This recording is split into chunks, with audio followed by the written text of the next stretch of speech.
Buenas tardes a todos, los estudiantes de Teoría de los Medios y de la Cultura. Damos por iniciado este segundo cuatrimestre de 2020 en circunstancias muy especiales. Nos vamos a manejar con algunas herramientas virtuales, que les vamos a presentar la propuesta pedagógica de este cuatrimestre, y nos interesa, sí, fomentar en ustedes la autogestión y un estudio que de alguna manera nosotros iremos orientando. Me acompaña Gabriela Rubinovich, que es JTP, jefa de Trabajos Prácticos de la cátedra, en este espacio que vamos a tener los miércoles por la mañana, que vamos a generar de acuerdo a cómo está en el cronograma. La idea es que siempre estar acompañada por alguien para generar alguna instancia de diálogo, porque nos falta justamente esta interacción que se daba con estudiantes, ese espacio transformador que era para nosotros el aula, y aún así intentamos generar una instancia de vínculo pedagógico, de encuentro, de desarrollo de contenidos, de pensar propuestas didácticas, de construir conocimiento colectivo en este contexto de pandemia que nos implicó para todos nosotros y sobre todo para los docentes y también para los estudiantes pensar en diferentes herramientas, en diferentes modos de abordar el estudio. Desde ahí es importante también darles la bienvenida a la Universidad de Buenos Aires. Sabemos que hay muchos estudiantes que ingresan este cuatrimestre o el cuatrimestre anterior a la universidad pública. Para nosotros también es un honor trabajar en esta universidad, defender la educación pública, defender la universidad pública, pensando también que ustedes saben que Argentina es uno de los lugares que más estudiantes tiene por habitantes de América Latina. En segundo lugar está Brasil, y lo siguen después Chile y México. Para nosotros es muy importante crear entonces este espacio como un espacio, pensar en este espacio como un espacio de conocimiento colectivo y de defensa de la universidad pública. Nos falta el aula, nos faltan esos encuentros con intervalos, con charlar, pero iremos generando algunas instancias que les permitan, sobre todo a ustedes, generar condiciones para el estudio. Vamos a subir diferentes materiales al campus, ahora les vamos a comentar, y a partir de ahí la idea es que vayan más o menos llevando adelante las lecturas así como lo estamos proponiendo. Piensen que todo necesita un tiempo para sentarse, para estudiar, para saber cuál es la dinámica de la materia. Sepan que los días miércoles a la mañana nos estamos encontrando y generando estos espacios de teórico. Algunas veces van a ser grabados, otras veces con tiempo. Les vamos a proponer que esos espacios sean digamos, a partir de una instancia o de Meet o de algún encuentro virtual en vivo, que después se grabará y se subirá también a nuestro link de YouTube. Me gustaría... Sí, Gaby. No, contarles a los alumnos que para nosotros es al igual que para ellos, para ustedes, estudiantes, es un gran desafío el dictado de esta materia de manera virtual, y en ese punto nos volvemos socios de ellos en esta aventura de convertir una materia y una cátedra que hace muchos años que viene dictando la materia, y que ha tomado el desafío de pensar el mejor modo de dictarla en estas condiciones virtuales. No se trata de una propuesta, o no estábamos dispuestos ni en condiciones de pensar una materia a distancia, porque siempre fue presencial lo que tratamos es de adaptar esa presencialidad, de encontrar los mejores modos para que la materia sea transitada por ustedes con autonomía, como vos bien planteabas desde el inicio, y sobre todo con un gran compromiso de todos los integrantes de la cátedra en repensar los materiales, repensar fichas, repensar este modo de vincularse entre los alumnos y los docentes en este aislamiento social obligatorio. Y esto es importante que todos lo tengamos en cuenta a lo largo de toda esta cursada. Es una cursada que es un desafío para ambas instancias, les alumnos y les docentes. De parte de la cátedra quiero manifestar el mayor compromiso, buena predisposición, pero también el reconocimiento de ciertas limitaciones que ya iremos viendo y esperamos sortear a lo largo de esta cursada a distancia, ¿sí? Sí, es importante soslayar esto para que seamos conscientes de que esta instancia en particular, este cuatrimestre en particular, requiere de mucho compromiso por parte de nosotros como docentes y de ustedes como estudiantes, que vamos a hacer un acompañamiento, que allí vamos a estar, pero que también estas circunstancias nuevas exigen que tengamos la capacidad de ir sobre la marcha evaluando diferentes situaciones, ¿no? Por otro lado, es importante pensar, nosotros siempre en la carrera de edición en particular llevamos adelante distintas propuestas de visibilización de lo que fueron la situación particular de la carrera y la existencia de muchos docentes ad honorem. Esta situación a lo largo de los años y a lo largo de un proceso que implicó también reclamos, estar presentes como cátedra y demás, esta situación implicó que muchas veces reclamáramos por nuestros docentes no rentables, tanto en la materia como en la carrera. En los últimos años hubo algunas rentas, eso significó un fortalecimiento en particular de nuestra cátedra, pero también cabe decir que quedan varios compañeros, tanto de la carrera como de nuestra cátedra, que aún no tienen renta. En nuestro caso, nuestra compañera Silvia Hernández. Entonces, también nos queríamos plantear esto porque si estuviéramos en una instancia áulica, lo que haríamos es poner un cartel que dijera renta para todos los docentes de edición, así que me parece importante recuperarlo en esta instancia y en forma oral. Queremos contarles un poco del programa y de la organización de la materia. Aún en estas condiciones hemos pensado en nuevos materiales y nuevas bibliografías. El programa se divide en 6 unidades. Esas unidades tienen un recorrido por distintas teorías culturales, teorías de los medios, teorías sobre género. Todas implican un acercamiento que nos va a permitir adquirir ciertas herramientas para pensar ciertos fenómenos culturales, históricos y contemporáneos. La unidad 1 se acerca o permite un acercamiento, que es lo que vamos a arrancar hoy, al materialismo cultural de Raymond Williams. La unidad 2 está dedicada a la teoría crítica, que es una perspectiva que también reflexiona sobre los medios y la industria cultural. La unidad 3 propone un acercamiento desde la sociología de la cultura de Pierre Bourdieu.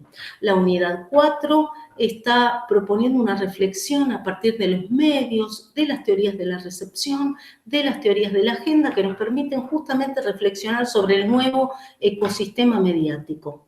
La unidad 5 nos permite pensar en las características del capitalismo contemporáneo actual y en el pasaje de la sociedad que nosotros llamamos de la sociedad disciplinaria a la sociedad de control. Y por último, la última unidad que si bien la tenemos presente, le hemos dado una autonomía y, digamos, mayor estatuto, que es una unidad dedicada a las teorías de género, donde hemos incorporado nuevos autores. Este es un poco el recorrido. Sí, Gaby. Sí, aclarar que la materia para todos ustedes es una materia que si bien es teórica por excelencia, continuamente trata de posicionarse como en el armado de una caja de herramientas conceptuales. O sea, vamos a estar trabajando en cada una de estas unidades con conceptos centrales que para nosotros nos parece que para los futuros editores se convierten en herramientas de trabajo conceptual en el campo editorial a futuro. Y en ese punto es importante saber que estas 6 unidades lo que nos van a estar proponiendo son espacios de discusión y reflexión en torno de conceptos que nosotros seleccionamos porque creemos que son conceptos que son útiles a la hora de pensar después el campo social, el campo cultural y sobre todo el campo editorial. Y es muy interesante plantear que justamente lo que nos interesa es que todas esas herramientas nos brindan la posibilidad de reflexionar, de pensar, de problematizar, tanto en objetos históricos como en objetos contemporáneos, tanto en casos o ejemplos que nos permiten justamente seguir pensando en el campo editorial, en el campo de la cultura, en los medios de comunicación y proyectar todas esas herramientas, todos esos conceptos, todos esos materiales de análisis y posibilidades de comprender esos fenómenos en su complejidad. Hoy vamos a arrancar justamente pensando en lo que estudia, digamos, la antropología por un lado y por otro lado pensando en la cultura, en las primeras definiciones respecto del concepto de cultura. Otra cuestión interesante de pensar es cómo vamos a organizar el campus, cómo estamos pensando en organizar el campus. Les vamos a contar un poco eso a partir del Power, porque así no nos olvidamos de ninguna de las cuestiones. Hay algo sí que no hemos puesto ahí dentro de los materiales que tiene que ver con las fichas de teóricos, es decir, después de los teóricos vamos a trabajar también con fichas, ¿sí? Vamos a armar fichas impresas que las vamos a subir también en campus. El campus va a ser una herramienta importante, más allá de que también podamos generar algún encuentro sincrónico, que lo vamos a anticipar, que va a implicar también, obviamente no se va a tomar lista, se va a considerar algunas dificultades que se pueden dar, pero sin embargo esos encuentros sincrónicos van a implicar un espacio también de consulta de dudas, de inquietudes, de desarrollo de algunos conceptos. Dijimos en teóricos que esto va a ocurrir y también va a ocurrir en prácticos. Respecto a los materiales en el campus, por un lado va a estar el programa de la materia que les hemos comentado un poco, estas distintas unidades. También en el campus va a estar el cronograma de clases y de lecturas, ¿sí? Para que ustedes puedan ir organizando el estudio e ir viendo qué es lo que se va a trabajar en cada uno de los encuentros, ya sea sincrónicos o ya sea a partir del campus, a partir de un grupo de mail o diferentes instancias que se les van a ir proponiendo, que cada docente de prácticos les va a ir proponiendo. Nosotros vamos a llamar a este cuatrimestre prácticos, comisiones, aulas virtuales también. Ese cronograma es importante porque les va a permitir a ustedes organizarse y saber, por ejemplo, que después de la unidad 1, 2 y 3 va a haber un parcial que va a ser sobre esas 3 primeras unidades. Por otro lado, este año hemos incorporado también las fichas de autores y temas de cada unidad, que incluso las hemos diferenciado por clases. En general, en cada unidad hay 2 clases que la componen. A veces puede haber una también. Entonces, lo que hemos hecho es una primera introducción a los autores, a los temas, a los problemas que se proponen en las distintas unidades. Que después se complementa con lo que se pueda trabajar como consigna de práctico o como preguntas. Las fichas de autores incluyen también guías de lectura, incluyen introducción a los autores, incluyen algunos conceptos importantes de cada autor. Y por otro lado, también trabajamos con dossiers de materiales de análisis por cada unidad. ¿Qué tiene un dossier? Tiene casos, tiene artículos periodísticos, tiene entrevistas, tiene ejemplos que permiten justamente proyectar los temas de esa unidad a casos concretos, a casos, a ejemplos, ya sea históricos o contemporáneos. Siempre al final de cada dossier va a haber también guías para justamente proponer esa articulación, esa relación entre los conceptos y el ejemplo o caso planteado. En los prácticos, cada docente va a seleccionar o va a tomar algo de la guía de lectura o algo del dossier para trabajar en los prácticos. Esto significa que se les van a proponer actividades y que ustedes van a tratar de resolver esas actividades en un lapso de tiempo. Por otro lado, hemos pensado en bibliografía obligatoria, que es la bibliografía que ustedes tienen que leer para las distintas instancias de evaluación. No obstante, hay una bibliografía complementaria que ayuda justamente a ampliar, profundizar, contextualizar esa lectura obligatoria que tienen. Así que recomendamos leerla, más allá de que en los parciales esté presente o se tome la bibliografía obligatoria. Queremos comentarles también respecto de las propuestas de evaluación. Esas propuestas de evaluación en este cuatrimestre en particular son 3 porque la materia es por promoción directa. Esto significa la presencia de 2 parciales, un primer parcial dedicado a las unidades 1 a 3, un segundo parcial centrado en las unidades 4 a 6, y por otro lado, que ya recomendamos, digamos, que lo vayan pensando, un trabajo práctico que tiene que ver con la construcción de un glosario, es decir, que tomen aquellos conceptos, 4 conceptos, que ustedes consideran claves, importantes en la materia de distintas unidades, y a partir de esos conceptos que puedan definirlos, que puedan presentar ejemplos y analizarlos, y que puedan explicar la relevancia de esos conceptos para la materia, para la unidad, para el campo editorial y para la teoría cultural. Esto es un poco la propuesta de evaluación. Me gustaría contarles un poco de los prácticos. Los prácticos, bueno, van a tener lugar en distintos horarios. Significa que en esos horarios se va a concentrar algún tipo de intercambio, ya sea por chat, por foro, por grupos de mail o en algunos momentos, no siempre, a partir de alguna instancia sincrónica también.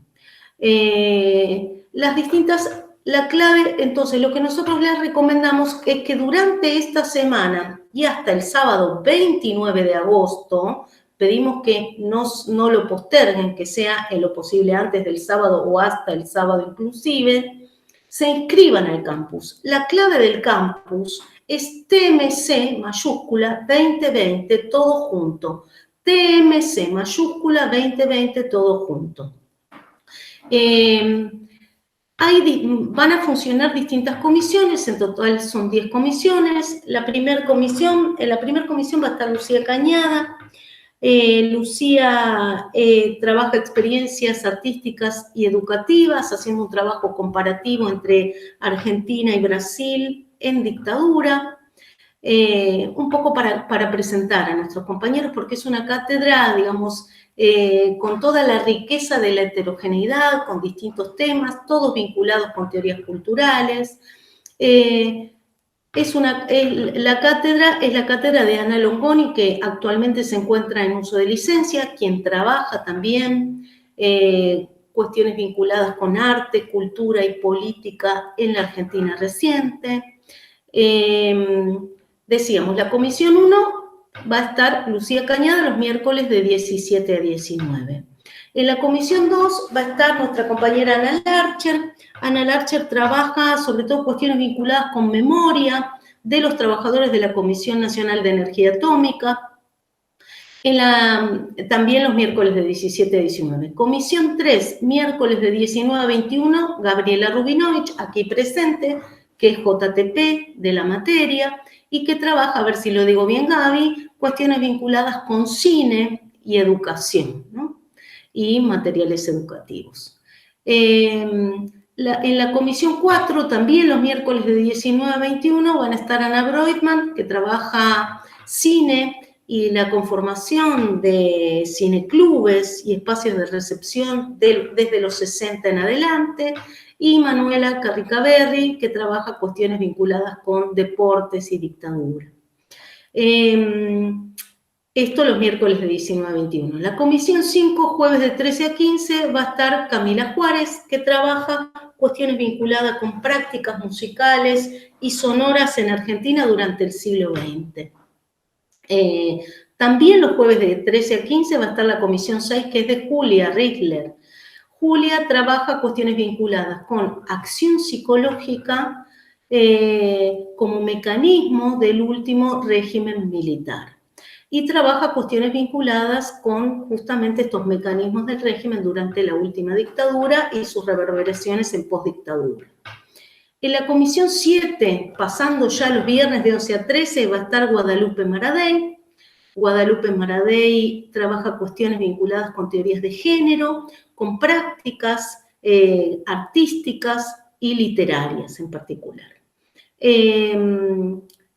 Nuestros compañeros decíamos, Lucía es de historia, Ana Larcher es de antropología, Gabriela, Ana Broidman y yo de comunicación, Manuela de letras, Julia también es de comunicación, bueno, decíamos Guadalupe es de letras, y los viernes de 11 a 13 también va a estar Fernanda Carvajal, que Fernanda trabaja cuestiones vinculadas con los cruces entre arte, sexualidad y política en el Cono Sur a partir de la década del 70. Fernanda es de sociología, Edgardo es de letras. Por otro lado, los viernes de 17 a 19 va a estar Edgardo Pigoli, que trabaja cuestiones vinculadas con cine y con literatura, los cruces entre cine y literatura, y Manuela, a quien ya presentamos porque va a estar también los miércoles de 19 a 21, va a estar también en la comisión 10 los viernes de 19 a 21. Entonces, ¿cuál sería entonces la propuesta? Que ustedes durante esta semana y hasta el sábado se inscriban en el campus y con la clave que dijimos, clave del campus TMC 2020, y no solo se inscriban al campus, sino que se inscriban a alguna de estas 10 comisiones, porque esto nos va a permitir armar los distintos grupos y toda la organización de la materia. Así que, bueno, los invitamos a inscribirse, clave TMS 2020, todos juntos. Bueno, respecto a la propuesta, decíamos que también va a haber fichas vinculadas con los teóricos, es decir, después de estos encuentros que vamos a ir teniendo los miércoles, vamos a armar fichas de los teóricos también. Todo eso van a ver que gran parte, por ejemplo, toda la unidad 1 ya está subida al campus, así que inscríbanse al campus, miren los materiales, bajen los materiales y por otro lado pueden también, les pedimos que se inscriban a las distintas comisiones. Sobre todo para los noveles en la facultad, los que están estrenando cursada, que tengan calma, que empiecen a familiarizarse con el campus, porque ese va a ser nuestro espacio de contacto y nuestro espacio de cursada, o sea, ustedes van a cursar a través del campus. Por un lado van a estar ahí los links para los teóricos, pero también a través del campus es donde esperamos que se produzcan los intercambios entre ustedes y los docentes de cada uno de los prácticos, se entreguen los parciales en su momento, se hagan las consultas cuando no entiendan un texto, se compartan dudas respecto de algunas cuestiones teóricas, algunas cuestiones de metodológicas, organizativas, o sea, familiarícense y no le tengan temor a este campus porque ese es nuestro espacio institucional y el que vamos a estar utilizando a lo largo de todo este cuatrimestre. Hay espacio para formular preguntas, para intercambiar opiniones, para reflexionar, para estudiar. Ahí van a encontrar los datos de las fechas, la bibliografía y los links para su lectura. Entonces, todo eso es importante que ustedes ya empiecen a hacerlo y que se anoten cuanto antes en alguno de estos horarios de prácticos, porque estar ya inscrito en un horario va a permitir que su docente organice todo este listado de mails y rápidamente hacia la semana próxima pueda ya establecer un contacto y empezar a funcionar los prácticos. Así que con calma, puede fallar la primera vez, como sucede siempre en una primera vez, pero el espacio del campus es el espacio que nosotros estamos utilizando y que vamos a proponerles para intercambiar todo lo que tenga que ver con la cursada de esta materia, tanto para los teóricos como para cada uno de los prácticos. Sí, es importante saber que a partir de la semana que viene, semana del 31 de agosto, es cuando empiezan a funcionar los prácticos.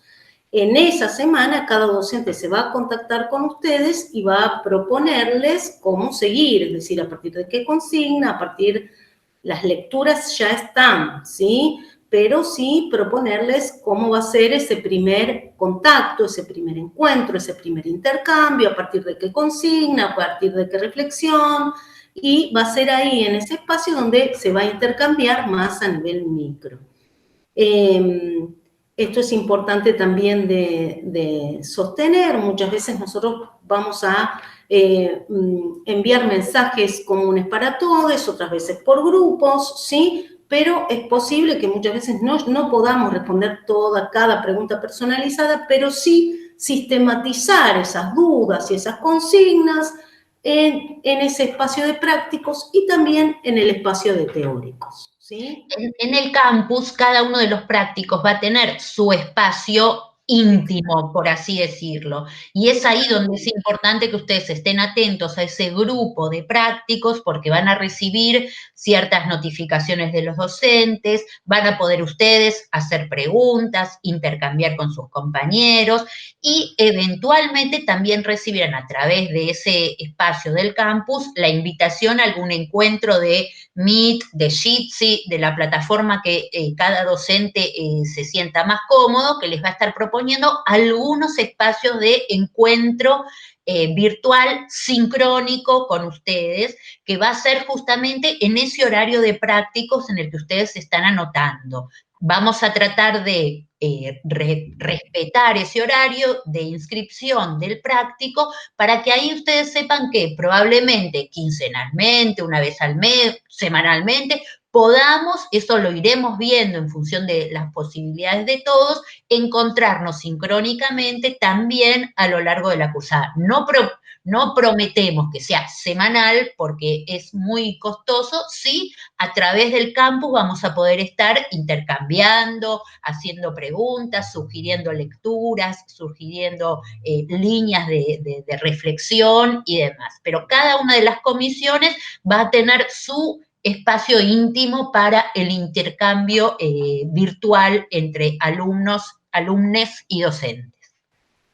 Sí, como planteábamos, ustedes van a ver que en el campus armamos un mensaje también donde justamente planteamos esto de que esta circunstancia requiere de gran compromiso, tanto por parte de docentes como de estudiantes, y que, bueno, asumimos este desafío en este cuatrimestre particular. La segunda parte de este primer encuentro tiene que ver con trabajar algunos temas correspondientes a la unidad 1. La unidad 1 que tiene que ver con el acercarnos a la definición de cultura y al materialismo cultural de Raymond Williams, ¿sí? En particular en esta clase vamos a trabajar un texto de Esteban Crotz, Alteridad y pregunta antropológica, y en la segunda parte vamos a abordar la idea de cultura, la concepción de cultura que está presente en Raymond Williams, en los estudios culturales ingleses, en particular en el materialismo cultural de Raymond Williams. Para eso, en primer lugar, vamos a arrancar con Esteban Crotz. Esteban Crotz es que desde 1973 reside en México, es doctor en filosofía de la Universidad de Múnich y actualmente, decimos desde el 73, trabaja en la Universidad de Yucatán y de Ixtapalapa. ¿Qué trabaja en este texto Crotz como pregunta o como inquietud? Se pregunta acerca de la otredad o alteridad cultural. Cuando hablamos de alteridad, podemos también mencionar la palabra alteridad u otredad cultural. Esteban Crotz trabaja desde la teoría y la historia de la antropología, y la pregunta que se hace Crotz es acerca de esa otredad cultural. ¿Quiénes en determinado grupo cultural constituyen en nosotros, con quiénes me identifico, y quiénes en determinado grupo cultural constituyen esa alteridad, esa otredad, ese encuentro con ese otro?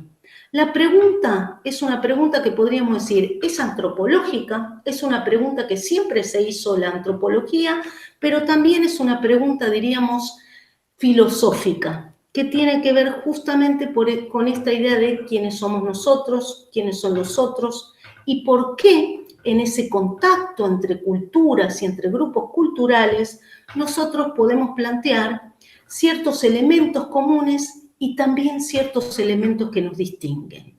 La pregunta sería, ¿por qué si somos tan iguales, somos tan diferentes? ¿Y por qué si somos diferentes, somos tan iguales? La pregunta por esa otredad cultural implica captar la esencia de lo humano en lo diferente. Y pensar un poco en este objeto de estudio que está presente en la antropología, que tiene que ver en la antropología como disciplina que estudia la diversidad, estudia la otredad, más allá de diferentes tradiciones antropológicas. Todas tienen la pregunta por la otredad cultural. Esa pregunta implica justamente dos dimensiones. Por un lado, la idea de la identidad, de qué tengo en común con otros miembros de mi grupo cultural, y la pregunta por la diferencia humana, la pregunta por qué es lo que me distingue, qué es lo que me diferencia respecto de otros grupos culturales. La otra pregunta interesante o clave respecto de este texto es ¿qué relación, qué vínculo se da con esa alteridad? Y todo el texto intenta, de alguna manera, responder a esta pregunta respecto de qué relación se entabla con esa alteridad.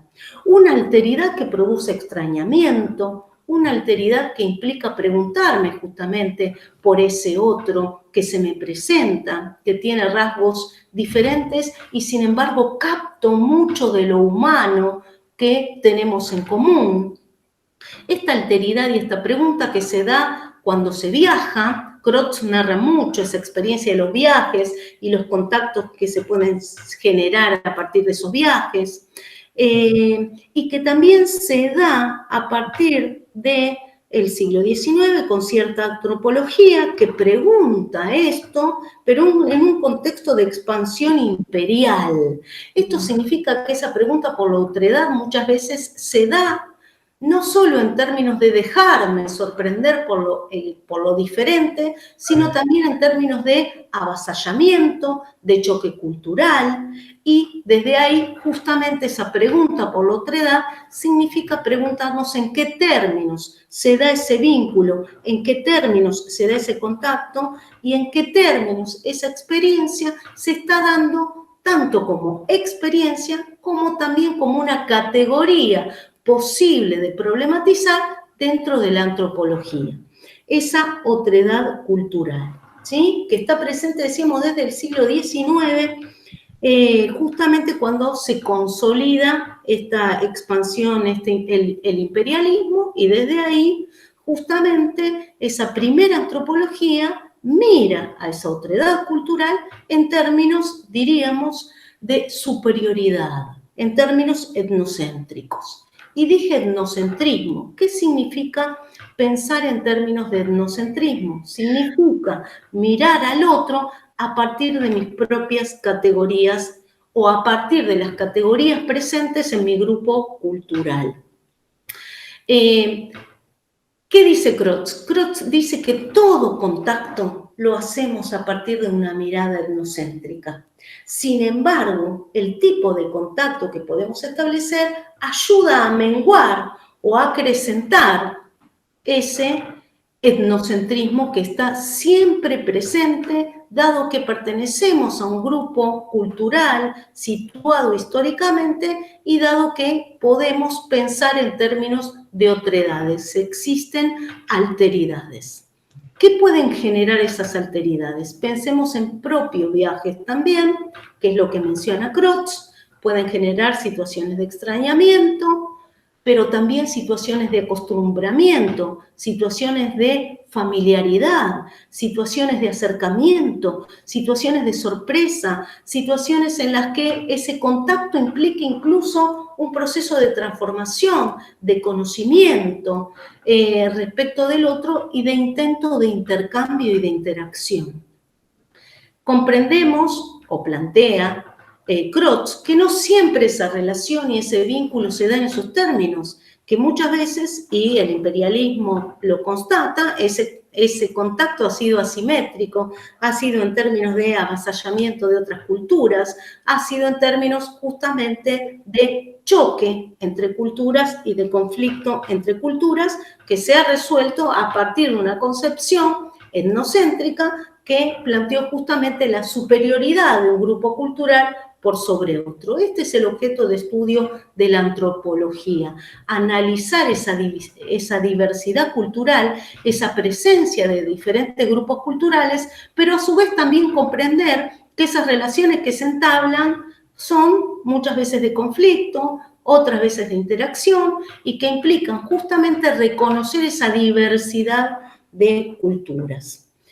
Es decir, también esa relación se puede dar en términos de xenofobia, de racismo, de estigmatización de ese otro, así como Crotz no descarta también que ese encuentro con la otredad puede ayudar a menguar el etnocentrismo presente.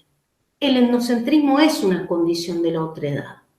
El tema es la forma en que nosotros elegimos vincularnos con esa otredad cultural, que por otro lado Crotz plantea que no es estática, sino que es dinámica, que cambia, que justamente tiene que ver con esas interacciones, que tiene que ver con esos contactos, que tiene que ver justamente con ese encuentro con esos otros. La pregunta que nos atraviesa es quiénes son esos otros, ¿sí? ¿Con qué grupo cultural nos identificamos? ¿Qué rasgos presenta la identidad o nuestra identidad como miembros de un grupo cultural? Y, por otro lado, ¿cómo concebimos esa otredad? ¿Quiénes son esos otros que están ahí presentes? Esa pregunta, entonces, justamente implica, desde la antropología, aprender con H, no solo aprender del otro como otro y no solo desde mis parámetros. Ese contacto cultural justamente implica un tipo de intercambio situado geográfica, podríamos decir, e históricamente, que justamente no hace desconocer respecto de quién soy yo, pero sí nos hace, de alguna manera, generar algún tipo de familiaridad, de acercamiento, que signifique justamente este intercambio entre culturas. Insisto, se puede menguar o puede acrecentar el etnocentrismo, pero nuestra mirada va a ser siempre desde nuestros parámetros, desde el grupo cultural al que pertenecemos. Y desde ahí podríamos pensar algunos ejemplos, pensando un poco algunas experiencias, ya sean históricas o contemporáneas, respecto de esos encuentros con la alteridad y con la otredad, ¿sí?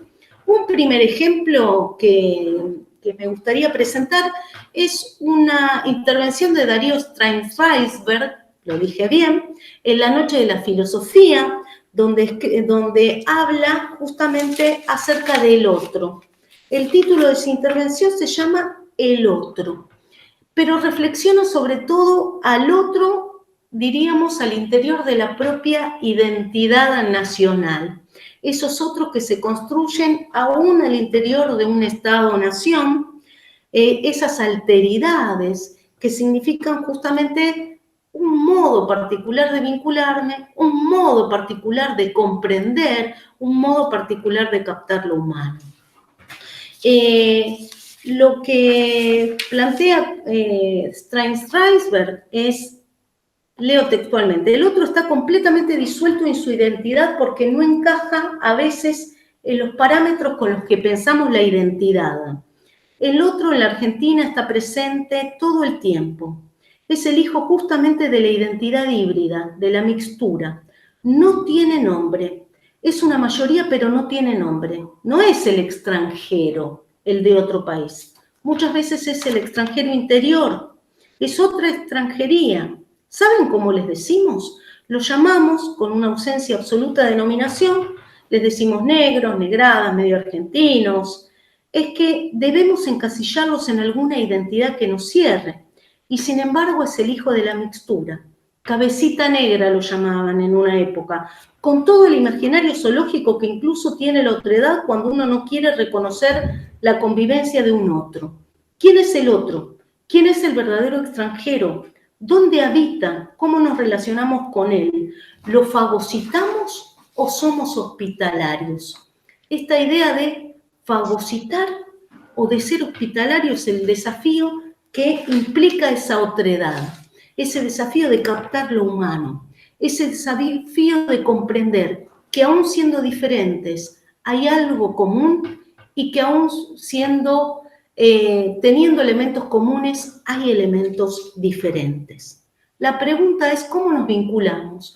Dice Steinreiber, en realidad cuando uno habla de cabecita negra, que es un término utilizado para designar de manera peyorativa, digamos, a los migrantes internos durante el peronismo, justamente, aunque no sea una otredad que viene de un país extranjero, es una otredad que se la piensa desde cierta extranjeridad, de construir la alteridad no como una inquietud por captar lo humano, sino como una amenaza frente a la presencia justamente de migrantes internos, ¿no?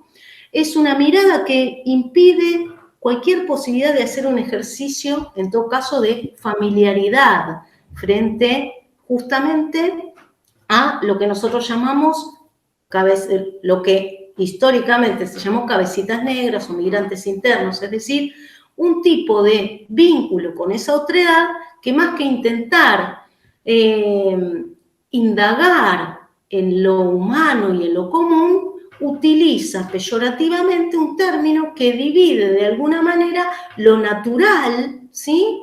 El cabecita negra es un pájaro, de lo cultural o de la civilización. De alguna manera es un ejemplo que nos permite justamente ver cómo muchas veces construimos ese otro aún dentro de una identidad al interior de un Estado-nación. Vamos con un segundo ejemplo.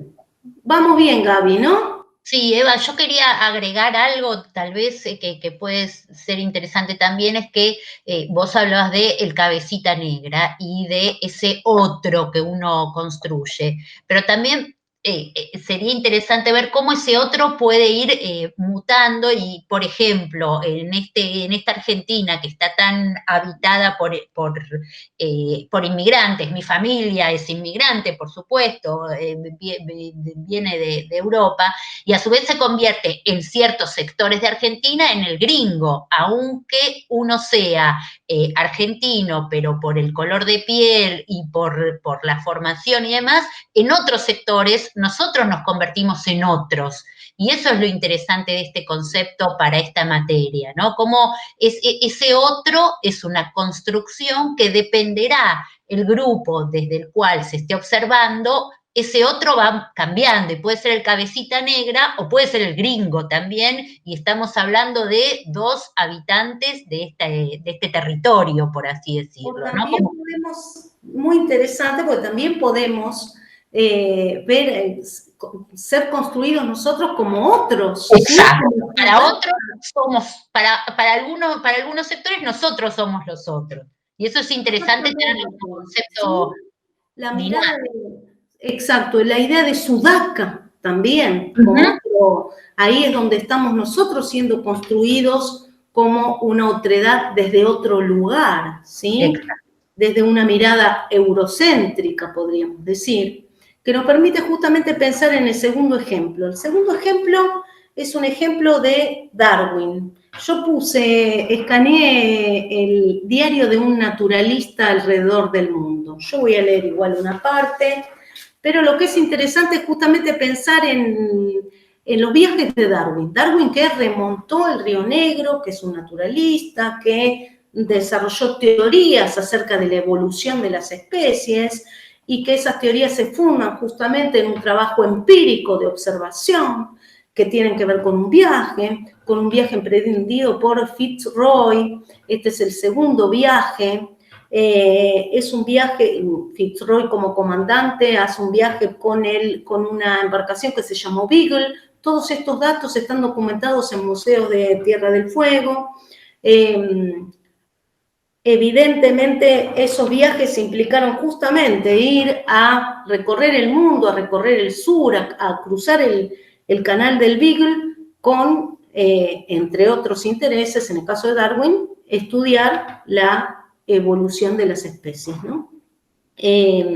Pero también implicó, por ejemplo, que en el primer viaje Fitzroy, donde no estaba todavía Darwin, secuestrara a 3 fueguinos, a 3 habitantes de los pueblos originarios, que se los llevara 3 fueguinos a Londres para que aprendieran a hablar y los trajeran en el segundo barco. Es decir, eso, más que choque de culturas, implica justamente una mirada eurocéntrica que lo que hace es justamente pensarse desde una superioridad donde construye a los habitantes, a los nativos, a los miembros de estos pueblos originarios, a los fueguinos, los construye como sujetos, diríamos, inferiores. Y como objetos de estudio más que sujetos. Y los objetiva, exactamente. Y desde ahí los construye como salvajes, los nombra así. Miren cuán diríamos, visual es esta narrativa que está presente en Darwin en su viaje, en esos diarios de viaje. Él cuenta que desembarcan en medio de un grupo de fueguinos que en un momento mostraron disposiciones hostiles, pero que después se generó un trato amigable. Pero miren el tipo de nominación que usa Darwin para hablar de esto. Dice, llegada la noche tratamos, de hallar un lugar, etcétera. Dice, nos vemos obligados a vivaquear, que es acampar, a poca distancia de un grupo de indígenas, muy inofensivos, mientras fueron en corto número el día siguiente, 21 por la mañana, reunidos con otros recién llegados, notamos síntomas de hostilidad que nos hacen temer que habremos de entablar la lucha. Un europeo tiene grandes desventajas cuando se encuentra en presencia de salvajes que no tienen la menor idea de la potencia de las armas de fuego. El mismo movimiento que se ve obligado a hacer para echarse el arma a la cara, a los ojos del salvaje, le hace inferior en mucho un hombre armado de arco y flechas, de una lanza o de hasta una honda. Por otra parte, es casi imposible darles pruebas de nuestra superioridad sin descargar un golpe mortal. Lo mismo que los animales salvajes no parecen inquietarse por el número, porque cada uno de ellos, en vez de retirarse si lo atacáis, trata de romperos la cabeza con una piedra, de igual modo que un tigre procuraría haceros pedazos en circunstancias análogas. Dice, una vez el capitán Fitzroy, estrechado muy de cerca, quiso asustar a algunos de esos salvajes, empezó por sacar el sable para amenazarlos y ellos se echaron a reír.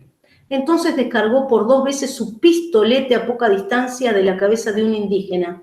Este pareció asombrarse mucho y se frotó la cabeza con cuidado. Después se puso a hablar con sus compañeros con la mayor vivacidad, pero no pensó en huir. Es muy difícil ponernos en el lugar de esos salvajes y comprender el móvil de sus acciones.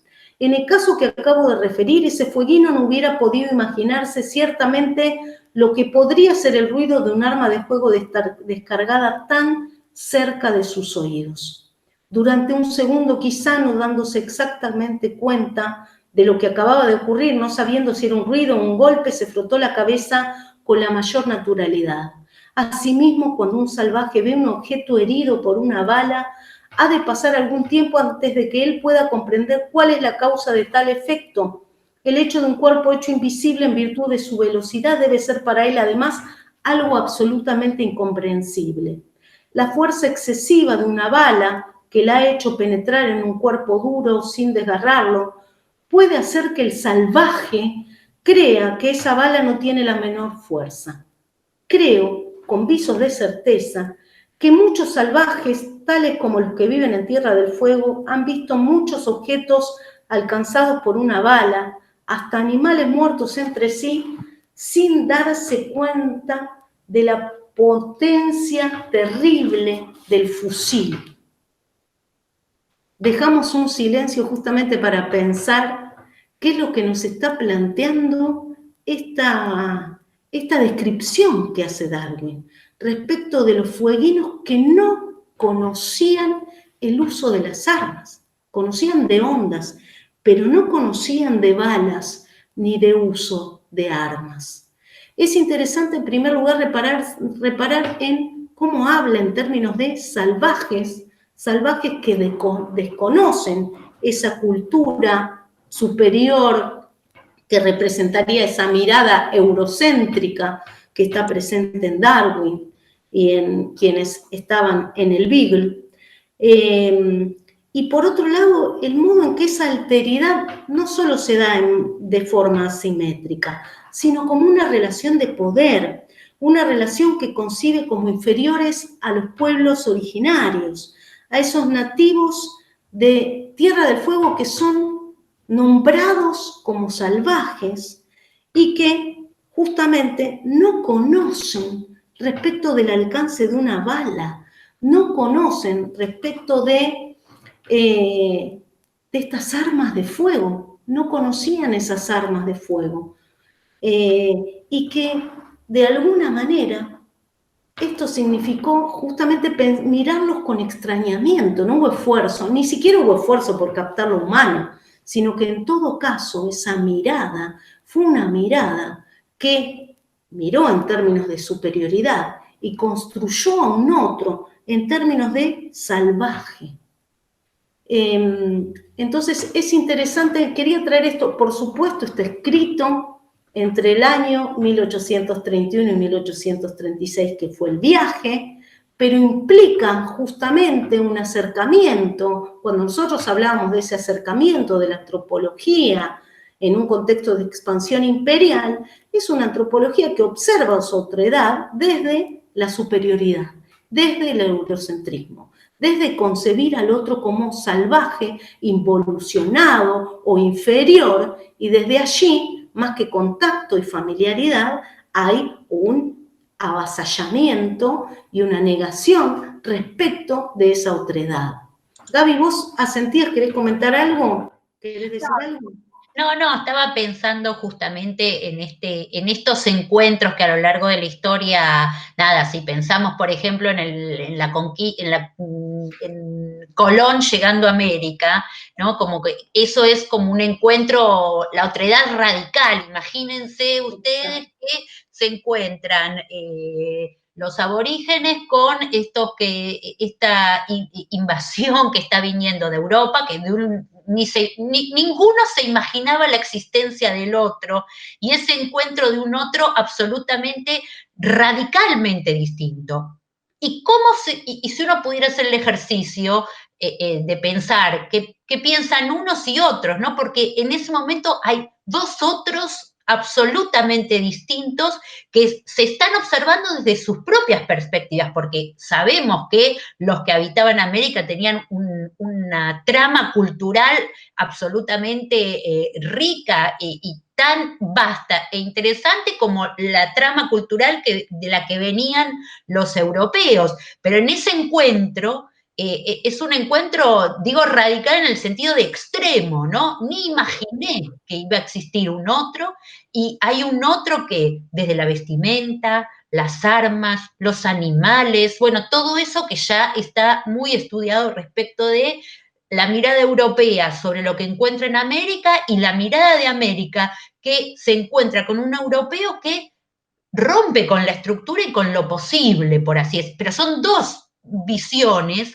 que desde sus tramas culturales se están encontrando, y a partir de eso, bueno, se construyen encuentros, hay veces más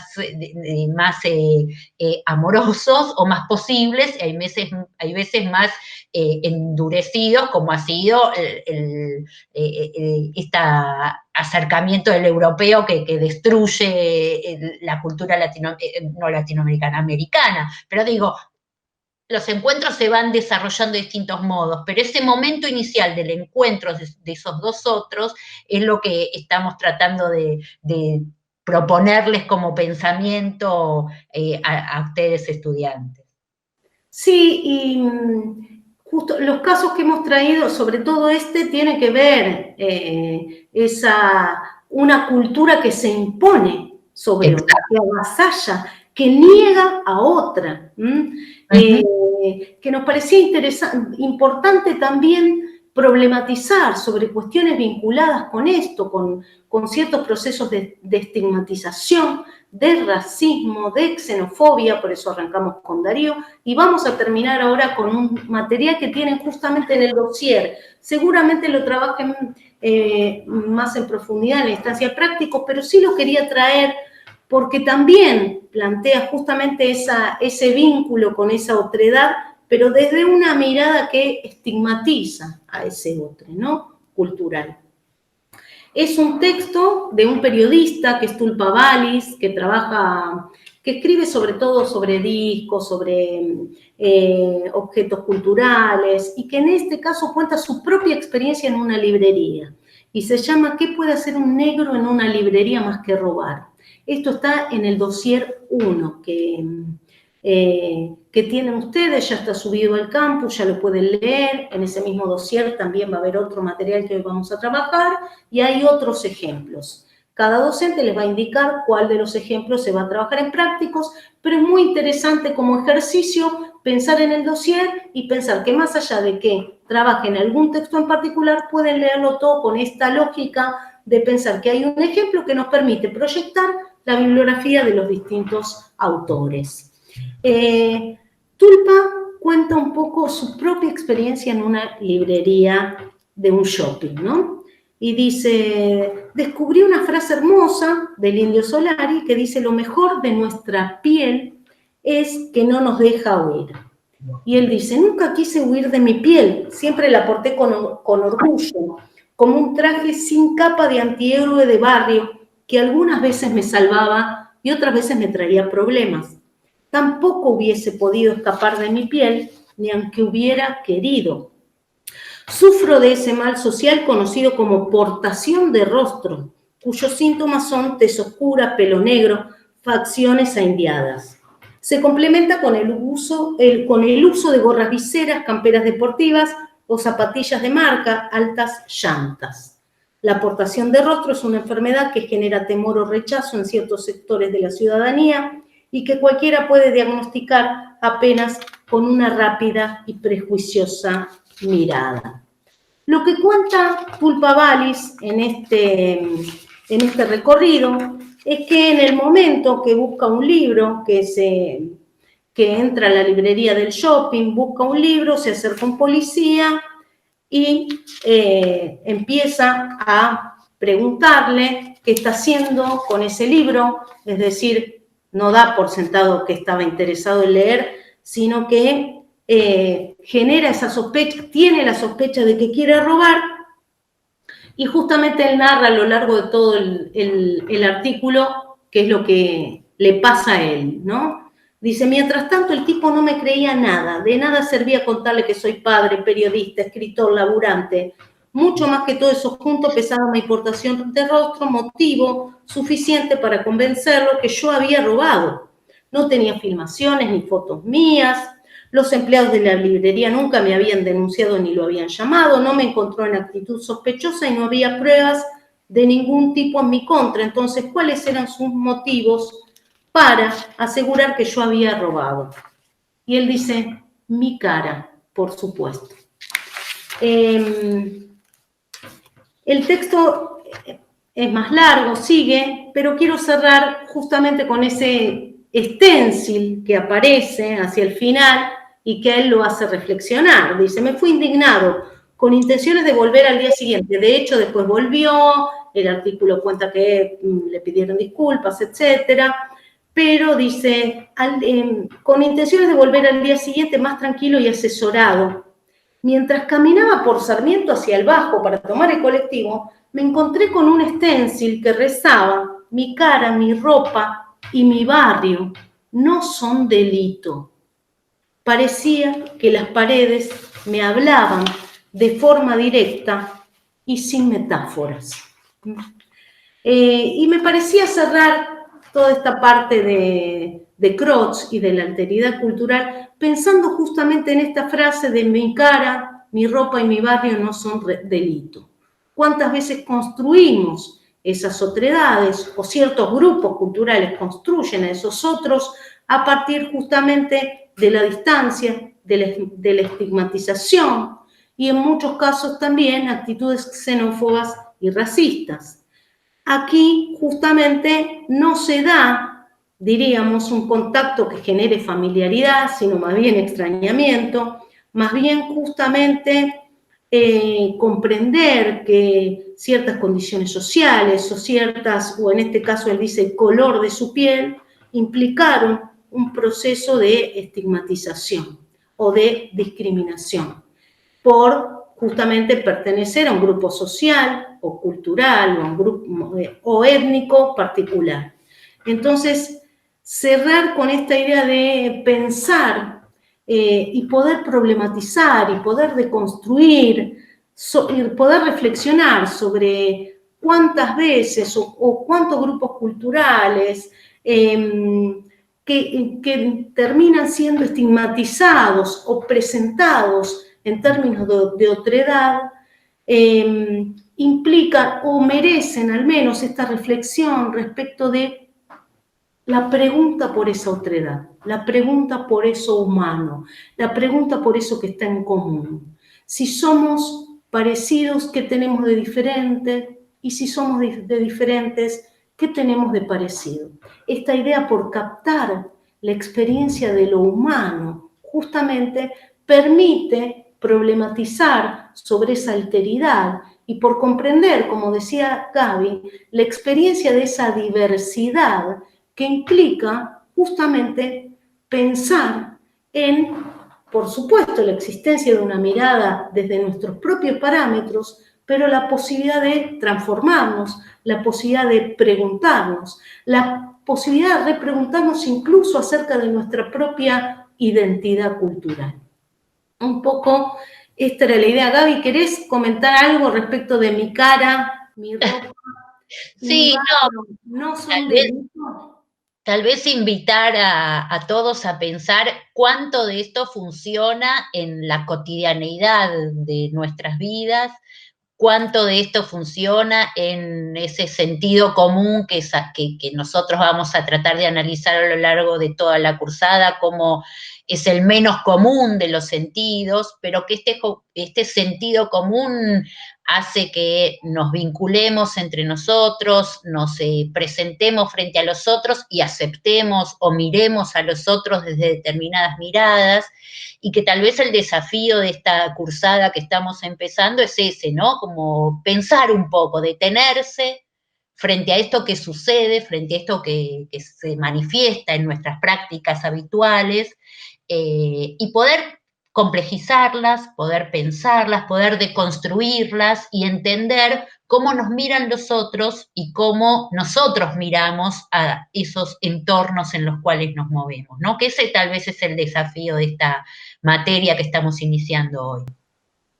Y lo interesante es justamente arrancar con este texto. Nunca arrancábamos con este texto, arrancábamos siempre con Culturis Ordinary o con Williams, y arrancar con este texto justamente nos hace preguntar por quiénes son esos otros, y la segunda pregunta es cómo nos vinculamos con esas otredades. Y de alguna manera, si nosotros también formamos parte de alguna otredad también.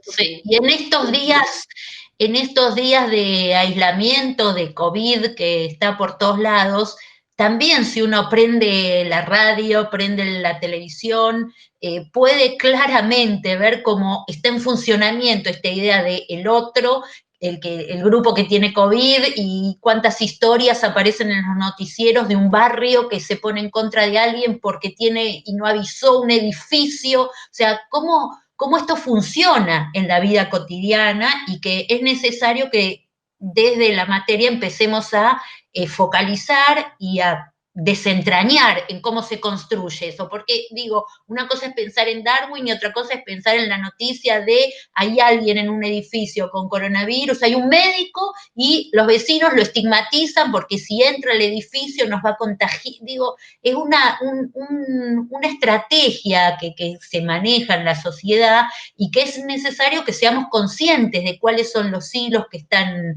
atravesando estas prácticas, ¿no? Sí, es muy interesante, justamente pensaba hasta en una nota en el día de hoy respecto de eso, ¿no? Entonces, el texto justamente nos pone en tensión estas cuestiones y nos exige o nos obliga a repreguntarnos, ¿no? Y que la materia es un espacio justamente para generar este tipo de preguntas. Y llegamos a este tercer momento, esta tercer parte de este primer teórico. Este primer teórico que presentamos un poco la materia, les dimos la bienvenida, después trabajamos algunas cuestiones vinculadas con la alteridad y las preguntas antropológicas acerca de la otredad cultural, y ahora vamos a empezar a pensar un poco la idea de cultura desde el materialismo cultural de Raymond Williams, es decir, una introducción que vamos a seguir la semana que viene a los estudios culturales ingleses que tuvieron lugar en Birmingham a partir de la década del 50, y es Williams y también Hogarth, Richard Hogarth, son sus principales exponentes. Nosotros hoy vamos a empezar a hablar de Williams, de ese acercamiento desde el materialismo cultural y su forma de concebir, de conceptualizar la cultura, que rompe con otros modos de concebir la cultura. Si ustedes ven el Power, hacemos una primera presentación sobre los estudios culturales ingleses, para pensar después en este concepto de cultura. Si estuviéramos en el teórico, en la clase, nosotros ahora lo que les propondríamos es que piensen en distintos ejemplos de prácticas culturales, es que piensen en la definición de la palabra cultura, es que reflexionen acerca de su vida cotidiana y las cosas que hacen en su vida cotidiana, y a partir de ahí armaríamos esta idea de cultura que está en Williams. Vamos a intentar ubicarnos entonces en este enfoque vinculado con los estudios culturales ingleses. Decimos que el pensamiento o la reflexión de Williams y de Hogarth, que son de la primera generación de esos estudios culturales, es previa a la conformación del Centro de Estudios Culturales de la Universidad de Birmingham. En el 64 se crea ese Centro for Contemporary Studies de la Universidad de Birmingham, pero sin embargo, toda la reflexión de Williams y de Hogarth y de otros exponentes de los estudios culturales ingleses es previa, es de la década del 50, y tiene que ver justamente con toda su intervención en lo que fue la educación de adultos, ¿sí? Toda la experiencia de educación de adultos que tuvieron Williams y Hogarth en la Workers Educational Association, asociación educativa de trabajadores, donde ellos trabajaron justamente con adultos donde justamente por eso a Williams le interesa armar diccionarios de palabras clave. Una de las palabras clave con la que trabaja es cultura, y decimos rompe con ciertas otras tradiciones. Por un lado discute con el estructuralismo, porque en Williams hay un intento por incorporar el sujeto y la historia, ¿sí? Para pensar en cultura hay que pensar en una sociedad en determinado momento histórico. Todo el pensamiento de Williams tiene que ver con eso, con brindar herramientas en educación en adultos, con construir un tipo de educación pública e igualitaria, con pensar justamente en las culturas populares. Por otro lado, es interesante también, o es importante rescatar, toda la tradición en la que él se inserta, que es la tradición de la nueva izquierda, la New Left. Justamente los estudios culturales son un programa y un proyecto de intervención que se ubica dentro de lo que sería la nueva izquierda. La nueva izquierda implica una reformulación del marxismo clásico, una reformulación de ciertos postulados vinculados con el marxismo, sobre todo esa relación entre cultura y sociedad, o esa relación entre lo económico y lo simbólico, donde el análisis cultural marxista clásico, o dice Williams, los seguidores de Marx, hicieron énfasis en cómo lo económico incidía sobre lo cultural, pero lo que hace justamente Williams es retomar y problematizar sobre la cultura, sobre la materialidad de la cultura, desde este enfoque que decimos es el materialismo cultural, porque retoma algunos elementos del marxismo y por otro lado revisa y reformula críticamente otros elementos de ese marxismo. ¿Qué retoma de ese marxismo? Sobre todo cierta discusión con una tradición idealista que planteaba que la cultura tenía que ver con manifestaciones del espíritu, con un conjunto de ideas, cuando en realidad lo cultural tiene materialidad, se puede ver en prácticas. Significa que aún en la cultura también tiene que ser concebida como un espacio de conflicto. El otro elemento es la influencia de Gramsci, un pensador marxista italiano que justamente, entre otras cuestiones, define el concepto de hegemonía, que es un concepto que vamos a trabajar la semana que viene, que nos permite justamente pensar que no se puede escindir la cultura del concepto de hegemonía. Y por otro lado, es Gramsci el que plantea justamente la idea de un intelectual. Gramsci dice, todos los hombres somos intelectuales, mas no todos al interior de una sociedad ejercemos el rol como intelectuales. Esta idea, esta problematización sobre la idea de intelectual es la que tiñe todos los estudios culturales ingleses y en particular el pensamiento de Raymond Williams, porque Williams concibe toda esta reflexión, toda esta problematización acerca de la cultura y de la hegemonía y del materialismo cultural, lo está haciendo justamente pensando no solo un proyecto desde un espacio de reflexión, sino desde un espacio de acción, desde un espacio de intervención. Es decir, se retoma esa teoría, esa tesis presente en el marxismo. Hay una tesis, la tesis 11, donde Marx plantea que los filósofos se han encargado de describir el mundo y que ahora de lo que se trata es de transformarlo. Ahora de lo que se trata es de intervenir en él.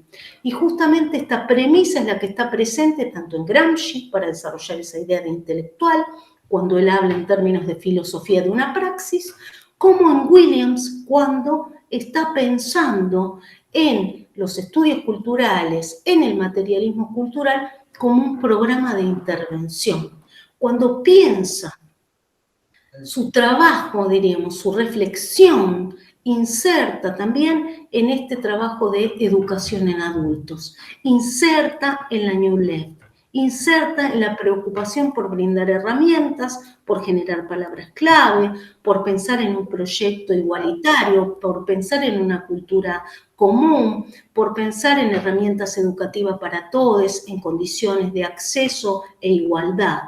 Desde ahí es que él está construyendo y está pensando en la cultura, en la hegemonía y en una serie de conceptos clave que vamos a seguir trabajando, tanto esta clase como la semana que viene. Recuerden que además la semana que viene empieza los prácticos y esto que hoy vamos a trabajar solo va a estar en teóricos, pero a partir de la semana que viene todos los capítulos de Williams de marxismo y literatura se van a trabajar tanto en este espacio de teóricos como en los prácticos. ¿Cuáles son las preguntas de las que parte Williams? ¿Cuáles son las preguntas que atraviesan los estudios culturales ingleses y en particular el pensamiento de Williams? Es cómo se practica y elabora la cultura. Es decir, piensen esto de practicar, de producir, cómo se elabora la cultura y cómo distintos grupos intervienen en la lucha por la hegemonía, que esta segunda pregunta sobre todo la vamos a trabajar la semana que viene. En principio, podríamos plantear que la hegemonía tiene que ver, en términos de Gramsci, con un proceso de dirección intelectual, política, ideológica que hace un grupo en alianza con otros grupos sociales. Esto permite justamente problematizar a los autores sobre esta idea de hegemonía y concebir lo cultural como un espacio importante para pensar la hegemonía. Y lo que sí vamos a trabajar en esta clase en particular es este sentido amplio y restringido de la cultura. La cultura implica, diríamos, dos acepciones. Para Williams esas dos acepciones no son excluyentes, todo lo contrario, implican justamente que esas dos dimensiones coexisten y nos permiten pensar complejamente el fenómeno de lo cultural. Cuando hablamos de cultura, ¿de qué estamos hablando? Si querés, Gaby, mostramos a Williams para que... Sí, eso estaba. Nos gusta siempre mostrar los rostros de los autores con los que trabajamos, en las fichas también están, porque nos parece también un modo de situarlos históricamente. Williams muere en el año 88, Williams se preocupa por concebir la cultura desde esa concepción del materialismo cultural. Piensen, materialismo cultural viene del materialismo, es decir, recupera cuestiones del materialismo de Marx, esa discusión respecto de esas concepciones idealistas, y por otro lado reformula algunas otras cuestiones del marxismo, sobre todo porque está poniendo el énfasis en analizar la cultura. Williams nos permite, a su vez, en esas palabras clave, analizar la etimología de las palabras. La idea de cultura, que es un concepto polisémico, que, insisto, si estuviéramos en teórico ya hubiéramos pensado incluso en algunas prácticas culturales, pero piensen ustedes, donde estén, en qué prácticas, qué hacen cotidianamente, qué hacen desde que se levantan hasta que se acuestan, aún en este contexto de pandemia, o qué es lo que hacían rutinariamente antes de esta normalidad particular. Y desde ahí justamente lo que permite es que pensar en esto, en la cultura como lo ordinario, podríamos decir, ¿no? Por ahora con Williams. Pero Williams también nos permite pensar en esta etimología. Esa etimología de la palabra cultura que estuvo vinculada con habitar y con cultivar, con el cultivo. La palabra cultura se remontó en principio al mundo agrícola. Después, por extensión, dice Williams, ese cultivo de cosechas y animales también tuvo que ver con el crecimiento y el cultivo de las facultades humanas, ¿sí? Esa fue una primera definición. Por otro lado, es decir, ese cultivo de la tierra también tuvo que ver con el cultivo del espíritu.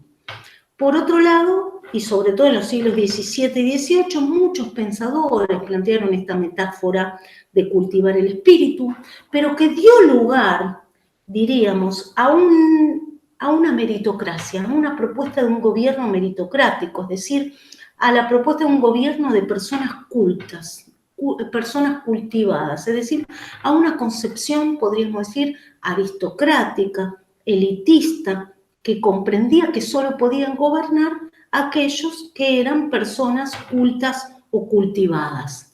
Esta concepción fue desplazada después por el ascenso de la burguesía, que justamente como clase en ascenso reclama también el derecho, le reclama a esas élites aristocráticas el derecho a gobernar.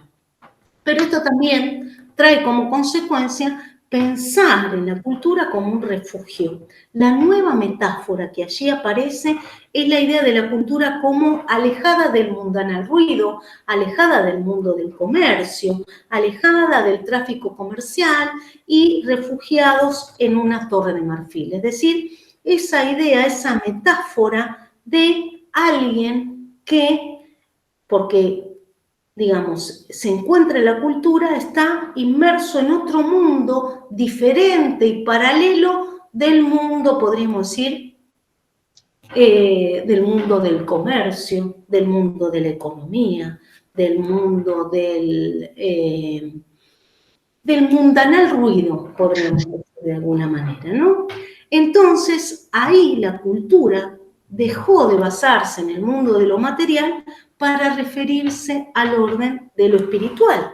Entonces, ahí ya tenemos, diríamos, uno de los principales elementos que permiten a Williams discutir con esta concepción. Porque Williams va a plantear que la cultura implica justamente la referencia, sí, a sistemas significantes o simbólicos, pero también a comprender que están estas dos dimensiones presentes, tanto la material como la simbólica. La cultura significa un conjunto de prácticas. La cultura significa un modo de producción cultural o simbólico. La cultura significa que estas dos dimensiones, material y simbólica, se encuentran articuladas. ¿Qué significa esto? Significa retomar un planteo del marxismo. Marx planteaba en la filosofía alemana una crítica justamente al idealismo alemán, que planteaba lo ideológico o lo cultural como un conjunto de manifestaciones del espíritu. Lo que justamente Williams plantea que la cultura implica un espacio de conflicto, implica materialidad. La cultura tiene que ver con prácticas. El modo de producción no solo económico, sino que estamos hablando de modos de producción cultural también. Y acá hay un intento de reformulación del marxismo en otros aspectos, porque también revisa críticamente eso.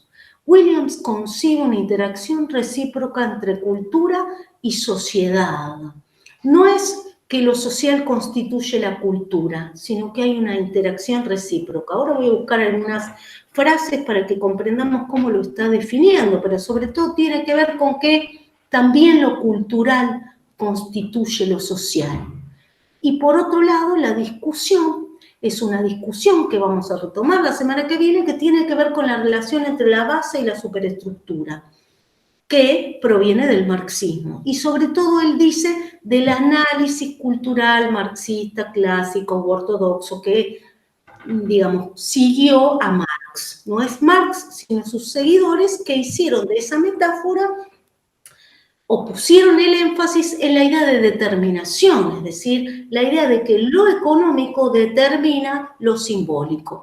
O si quieren, esa idea de base económica determinaría esa superestructura que Marx llamó económico, jurídico, política. Es decir, la idea de que es lo económico lo que incide sobre lo ideológico, es lo económico lo que incide sobre lo cultural, y que de alguna manera Williams discute respecto de esa determinación, y por eso su preocupación por esa interacción entre lo económico y lo simbólico por un lado, entre la cultura y la sociedad por el otro, pensando en términos de interacción recíproca, pensando en términos históricos, y cuando decimos históricos es recuperar al sujeto y recuperar a su experiencia.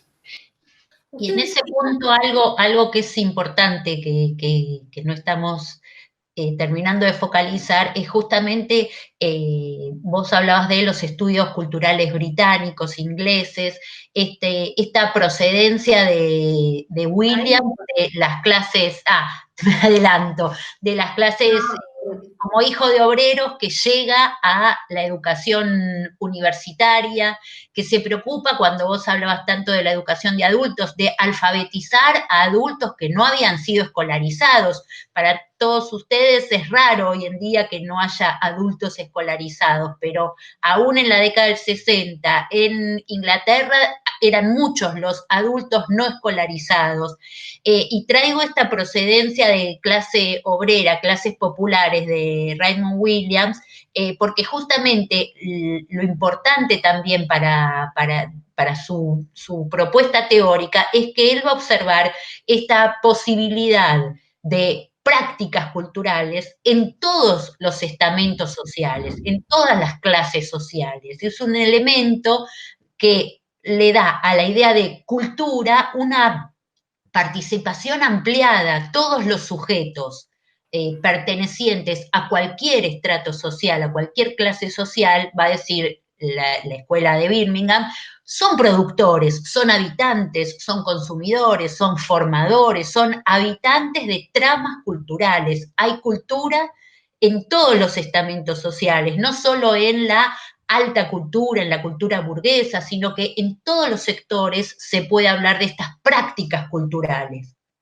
Y es muy interesante porque hacia el final lo que vamos a traer es el texto Culturis Ordinari, que nos remite justamente a pensar esto, a pensar justamente esta ruptura con cierto elitismo y a pensar justamente esta mirada que justamente la construyen como miembros de esa cultura de la clase obrera, como miembros de esa clase obrera, y desde ahí su problematización y su preocupación por la cultura de la clase obrera, su preocupación por no solo lo hegemónico, sino lo que nosotros profundizaremos la semana que viene, que tiene que ver con lo subalterno, con los subgrupos culturales, su preocupación por la cultura popular y su preocupación justamente por pensar la cultura como lo ordinario, ¿no?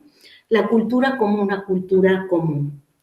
Tienen dos textos. Estoy compartiendo ya el fragmento del texto. Buenísimo, buenísimo, así ya lo vamos viendo, pero quiero detenerme un poco antes en dos textos de Williams que vamos a trabajar solo aquí en teóricos, que son el texto que se llama Cultura, que es de marxismo y literatura. Los otros capítulos de marxismo y literatura se van a trabajar tanto en teóricos como prácticos la semana que viene, y el otro texto se llama Hacia una sociología de la cultura. En ambos textos aparece un intento por definir cultura desde esta perspectiva del materialismo cultural, y tanto en sentido amplio como en sentido restringido. Williams, como siempre, le interesa mucho trabajar en esa etimología de las palabras. Creo que ahí está atravesada su propia inserción en la educación para adultos. Y cuando él narra incluso ese viaje, está pensando en su propia experiencia y en la experiencia de su padre y su abuelo, que trabajaron, que fueron trabajadores, y pasa por esos lugares donde trabajaron su padre y su abuelo. Pero decíamos, esa cultura en sentido amplio y restringido nos permite justamente pensar en que estas dos acepciones no son excluyentes. ¿Qué plantea Williams en cultura, sobre todo en el capítulo de cultura? Williams plantea que en esa etimología se incorpora después la idea de civilización, se comienza a escindir cultura por un lado, civilización por el otro. La idea de civilización remite a la idea de sociedad, y justamente a él le interesa esta interacción entre lo cultural y lo social. Desde ahí, él plantea que estas dos acepciones permiten concebir y comprender la idea de cultura, y que ninguna de las dos, diríamos, se excluyen, sino que justamente hay que pensarlas en forma imbricada. Por un lado, en un sentido restringido, podríamos decir que la cultura está vinculada con un proceso interno, vinculado con la vida intelectual y las artes. Es decir, ese sentido restringido habla de actividades específicas, de actividades especializadas y vinculadas con el lenguaje, actividades intelectuales y con las artes y las letras y el lenguaje. Pero sin embargo, también cuando él menciona un sentido amplio, habla de estilos de vida, de un proceso social total, de un modo total de vida, trabaja en el otro capítulo que tenemos, es decir, un proceso social total en que los hombres definen y configuran sus vidas. Y esto es muy interesante de pensar, porque estamos pensando y planteando justamente que en ese concepto entran diferentes prácticas, diferentes modos de vida, diferentes estilos de vida, ¿no? Esto que planteabas vos, Gaby, hace un rato.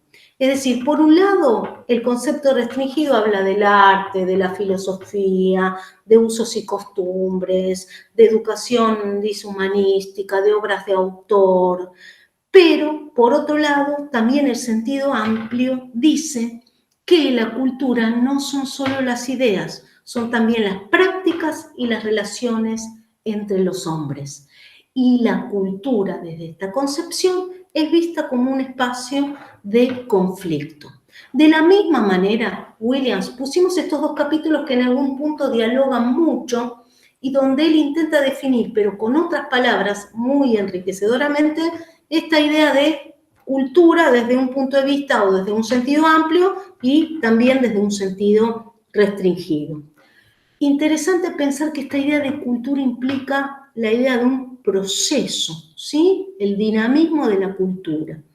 Esta idea justamente de pensar, por un lado, esta concepción restringida, actividades específicas, intelectuales, culturales, artísticas, en lenguaje, y por otro lado, este sentido amplio que está hablando de un modo total de vida de un pueblo diferenciado de otro grupo.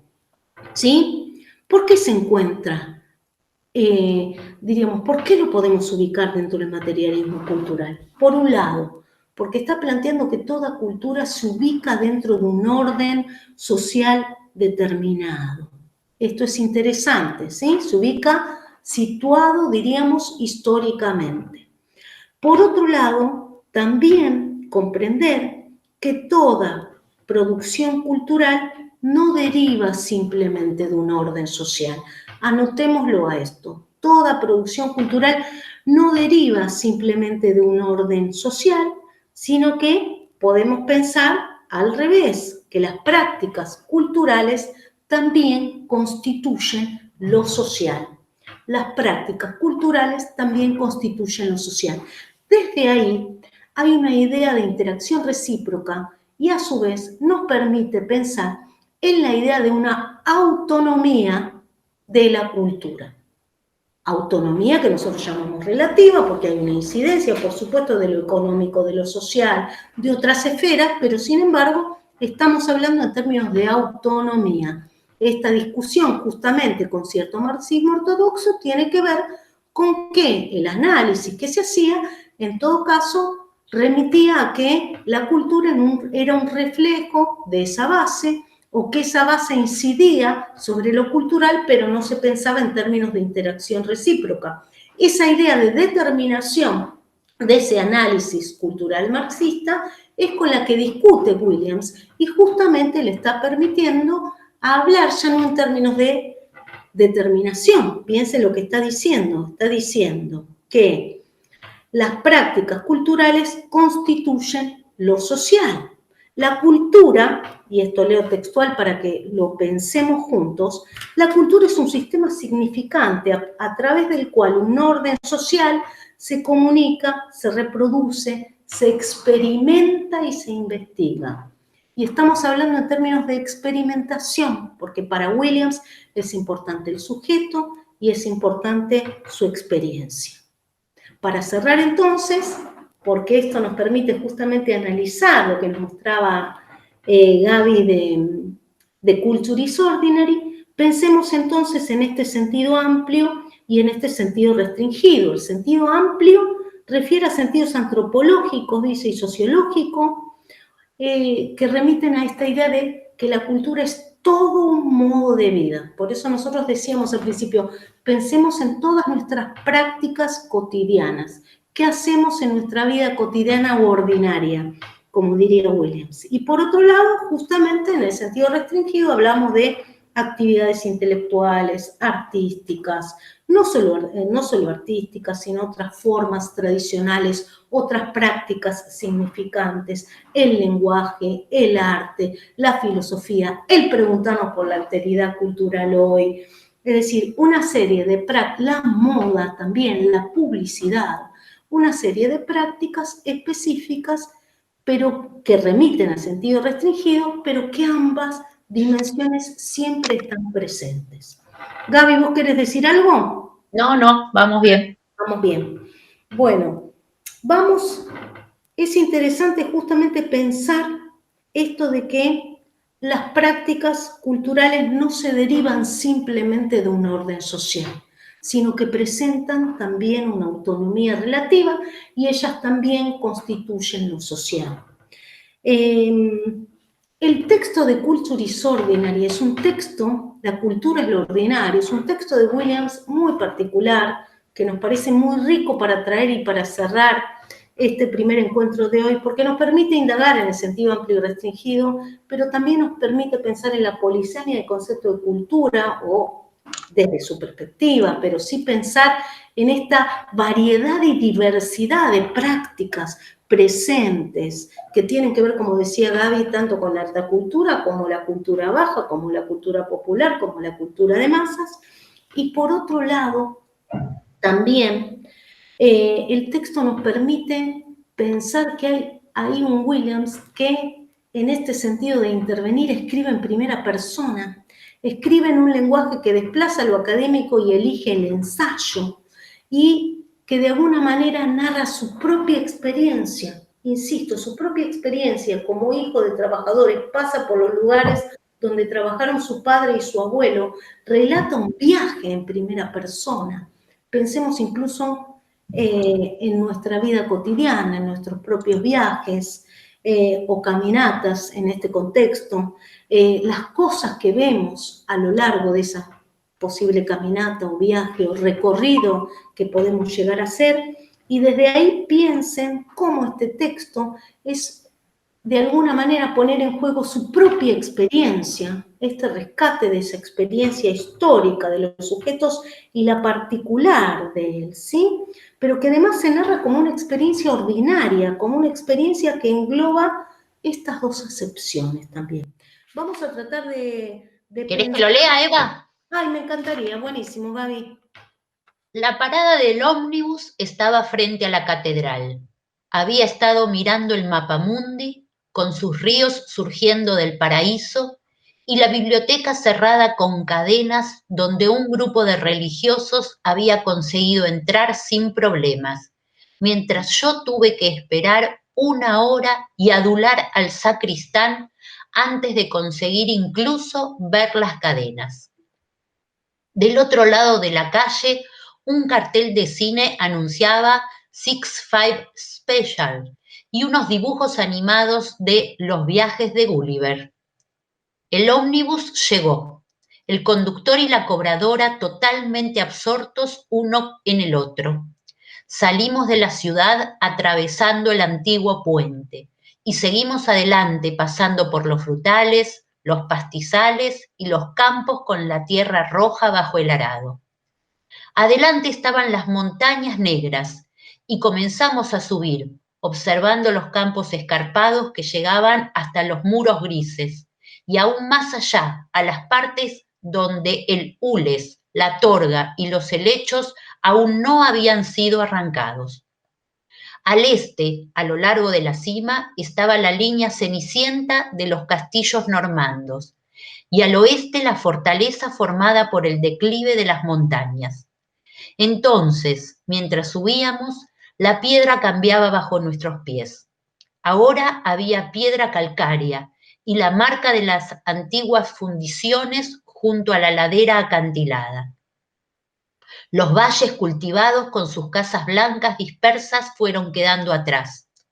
Más adelante estaban los valles angostos, el laminador de acero, el gasómetro, los senderos cenicientos de las laderas, las bocas de las minas. El ómnibus paró y el conductor y la cobradora descendieron aún absortos. Ellos habían hecho ese viaje muy a menudo y habían visto todos sus estadios. Se trata, de hecho, de un viaje que, de uno u otro modo, todos ya hemos emprendido. Es lindo ese final, ¿no? Arranquemos por el final, me surge. Es un viaje que todos de alguna u otra manera ya hemos emprendido. Es decir, remite a la cotidianidad, remite a lo ordinario. Da cuenta justamente de esa experiencia cotidiana que está vinculada con la cultura. No, hay ahí una definición vinculada con que justamente discute con otras concepciones de cultura vinculadas con cierto elitismo, con cierta mirada desde la alta cultura, de estas grandes letras y grandes artes, sino que justamente la cultura incluye todo este conjunto de prácticas. Son materiales, tiene que ver con subir al ómnibus, tiene que ver con mirar un mapamundi, tiene que ver con contemplar, diríamos, el paisaje rural y el paisaje urbano, porque el viaje lo que está representando también es esta ida desde lo urbano hacia lo rural, la biblioteca cerrada con cadenas, donde un grupo de religiosos había conseguido entrar sin problemas, mientras yo tuve que esperar 1 hora y adular al sacristán antes de conseguir incluso las cadenas. Ahí hay una tensión entre, justamente, podríamos decir, quienes tienen ciertos recursos y entre quienes no tienen. La idea de una cultura como conflicto, pero también la ruptura respecto de aquello que plantea que existe una cultura, diríamos, alta y una cultura baja, o quien tiene cultura y quien no la tiene. Justamente Williams se está planteando la cultura es lo ordinario, ¿sí? Y desde ahí justamente pensar desde esta idea de materialidad de la cultura. Por otro lado... También plantea esto de la biblioteca, por un lado, que está cerrada, pero que uno puede imaginar que alberga libros y parte del saber que ya está organizado, por un lado, y también después en ese recorrido habla de estas carteleras de cine, ¿no? Como que el cine también forma parte de esas prácticas culturales que también están al alcance de la mano de uno. Exactamente, y la idea de justamente ahí pensar, por un lado, esa convivencia, podríamos decir, entre cultura popular, cultura alta o de élite, cultura rural, cultura urbana, pero también pensar en la cultura como un espacio de conflicto, y obviamente los viajes de Gulliver, cultura de masas, ¿no? Pero la cultura como un espacio de tensiones y conflictos. Más allá de eso, Williams justamente intenta romper con ese elitismo de la alta cultura que solo encontraría, digamos, en la biblioteca y en los museos, y plantearía una jerarquía entre culturas con, diríamos, grupos culturales con más cultura que otros. Justamente Williams rompe con ese elitismo de la alta cultura, también con cierto, decíamos, marxismo reduccionista, sino que justamente la cultura es un espacio con una autonomía relativa. Por otro lado, aparecen estas dos dimensiones de cultura. La cultura como un modo total de vida, ¿sí? Alguien que viaja de un lado hacia el otro, atraviesa distintos pasajes de ese viaje. Esos distintos pasajes remiten a distintas prácticas culturales, a distintos elementos incluso en tensión entre lo alto, lo popular, lo masivo, y que de alguna manera dentro de ese concepto y dentro del materialismo cultural están incluidas todas estas prácticas que remiten al universo de que la cultura es lo ordinario, la cultura también es lo común. La cultura es tanto la catedral como el cine, como los campos arados, como los castillos, el hierro trabajado, los acantilados, las haciendas, el molino, el gasómetro, las minas inclusive.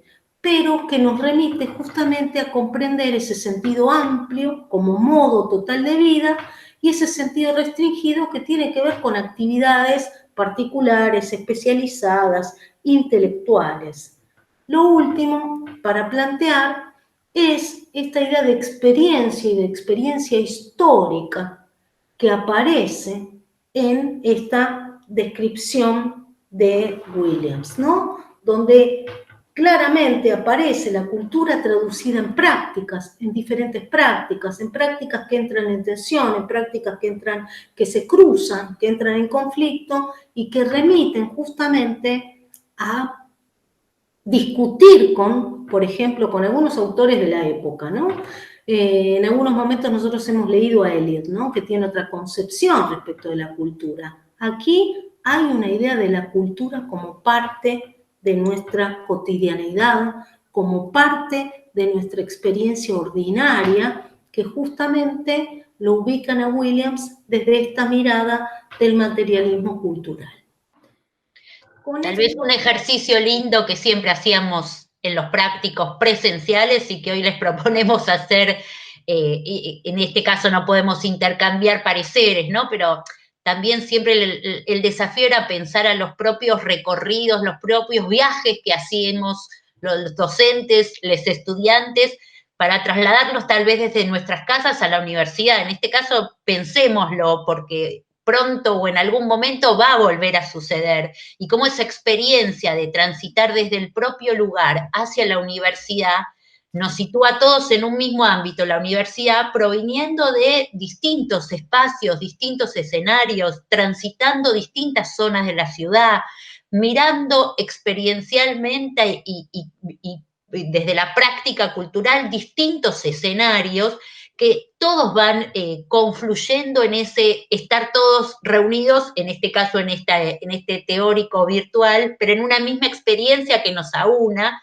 pero que también nos refiere a distintas prácticas culturales, ¿no? Que así como Raymond Williams nos acerca a este pequeño texto, cada uno de nosotros podría escribir el propio de esa trayectoria real que uno hace en el espacio, pero también esa trayectoria cultural que uno va haciendo hasta este momento en que llegamos todos a este primer teórico, por ejemplo, de teoría de los medios y la cultura, ¿no? Que eso también sería interesante para pensar desde Raymond Williams.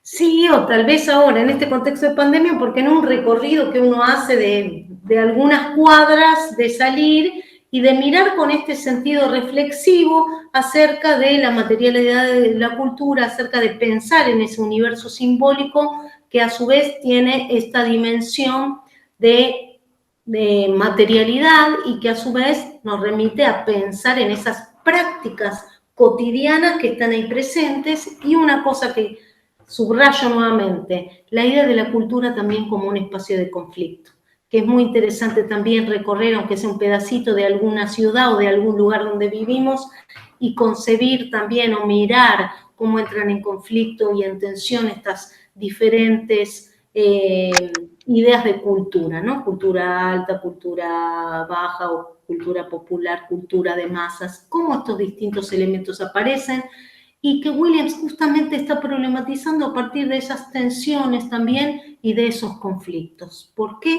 Porque también en la cultura hay una dimensión material que implica conflicto.